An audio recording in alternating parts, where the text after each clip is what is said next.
జగన్మోహన్ రెడ్డి గారు మళ్ళీ సీఎం అయిపోతారు. వైఎస్ఆర్ కాంగ్రెస్ పార్టీకి జన ప్రభంజనం భారీగా ఉందన్నమాట. ఈ మధ్య వస్తున్న సర్వేలు చూస్తుంటే ఇది ఒక వారం రోజుల కిందట ఒక సర్వే వచ్చింది. హైదరాబాద్ ఐఐటిఎన్స్ హైదరాబాద్ గ్రూప్ అని ఒక సర్వే చేశారు. ఆ సర్వే ప్రకారం రాష్ట్రంలో కూటమి ఎమ్మెల్యేల మీద విపరీతమైన వ్యతిరేకత ఉంది. ఓన్లీ తెలుగుదేశం పార్టీ ఎమ్మెల్యేలే దాదాపుగా 73 మంది అనుకుంటా రెడ్ జోన్లో ఉన్నారు. జనసేన పార్టీ ఎమ్మెల్యేలు ఒక 12 మంది రెడ్ జోన్లో ఉన్నారు. బీజేపీ వాళ్ళు కూడా చాలామంది రెడ్ జోన్లో ఉన్నారు. సో ఆ సర్వే ప్రకారం చూసుకుంటే కూటమి మళ్ళీ అధికారంలోకి రావడం అసాధ్యం. వైసీపీకి చెందిన 11 మంది ఎమ్మెల్యేలు గ్రీన్ జోన్లో ఉన్నారు, సేఫ్ జోన్లో ఉన్నారు.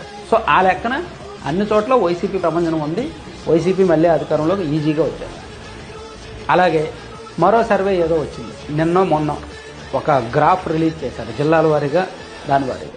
దానిలో కూడా కూటమి ఎమ్మెల్యేల మీద విపరీతంగా వ్యతిరేకత ఉంది. జగన్మోహన్ రెడ్డి గారు మళ్ళీ ఈజీగా గెలిచే అవకాశం ఉంది. 144 సీట్లు వైసీపీకి వచ్చే అవకాశం ఉందని ఒక సర్వే ఉంది.